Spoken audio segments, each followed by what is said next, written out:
అక్షయ్ పుట్టినరోజు కావడంతో అవని, ఆరాధ్య flower bouquet తీసుకొని అక్షయ్ గదిలోకొస్తారు. ఇక ఆరాధ్య ఆ ఫ్లవర్ బొకేని అక్షయ్‌కిచ్చి హ్యాపీ బర్త్‌డే నాన్న అని చెప్తూ ఉంటుంది. ఇక అక్షయ్ చాలా సంతోషపడిపోతూ ఆరాధ్యకి థాంక్స్ అని చెప్పి తనకి ముద్దు పెడుతూ ఉంటాడు. ఇక అవని అయితే అక్షయ్‌కి హ్యాపీ బర్త్‌డే అండి అని చెప్తుంటే, ఇక అక్షయ్ అయితే కోపంగా థ్యాంక్ యూ అని చెప్తుంటాడు. ఇక ఆరాధ్య అయితే ఈరోజు నీ పుట్టినరోజు కాబట్టి నీకు సంబంధించిన పనులన్నీ అమ్మే చేస్తుంది నాన్న అని అక్షయ్‌ని అడగడంతో ఇక అక్షయ్ అయితే సరేనని చెప్తాడు. ఇక అవని అయితే అక్షయ్‌ని గార్డెన్‌లో కూర్చోబెట్టి తలంటు పోస్తూ ఉంటుంది. ఇక ఆరాధ్య పక్కనే కూర్చొని చాలా సంతోషపడిపోతూ వాళ్ళ నాన్నతో మాట్లాడుతూ ఉంటుంది.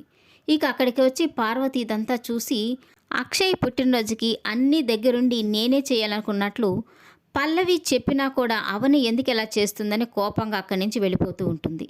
ఇక తను అక్షయ్ పుట్టినరోజుకి తనొక డ్రెస్ కొనుక్కొని తీసుకొచ్చి అది అక్షయ్ గదిలోకి తీసుకొనొస్తుంది. ఇక అక్షయ్‌ని పిలిచేసరికి తను వాష్‌రూమ్‌లో స్నానం చేస్తూ ఉండడంతో ఇక పార్వతి గట్టిగా అరిచి చెప్తూ ఉంటుంది.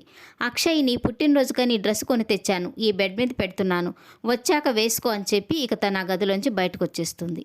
ఇక అక్కడికొచ్చిన అవని బెడ్ మీద డ్రెస్ ఉండడం చూసి అది తీసి కబోర్డ్‌లో పెట్టి తను తీసుకొచ్చిన డ్రెస్‌ని బెడ్ మీద పెడుతుంది. ఇక స్నానం చేసి వచ్చిన అక్షయ్ అయితే అవని తెచ్చిన సూట్‌ని వేసుకొని కిందకి దిగొస్తూ ఉంటాడు. ఇక అది చూసిన పార్వతి అయితే చాలా బాధపడుతూ ఉంటుంది. నేను తీసుకొచ్చిన డ్రెస్ వేసుకోకుండా అవని తీసుకొచ్చిన డ్రెస్ వేసుకున్నాడా అని అనుకుంటూ ఉంటుంది. ఇక ఇదంతా ఏమి తెలియని అక్షయ్ చాలా సంతోషంగా వాళ్ళ అమ్మా నాన్న దగ్గర ఆశీర్వాదం తీసుకోవడానికి వస్తూ ఉంటాడు.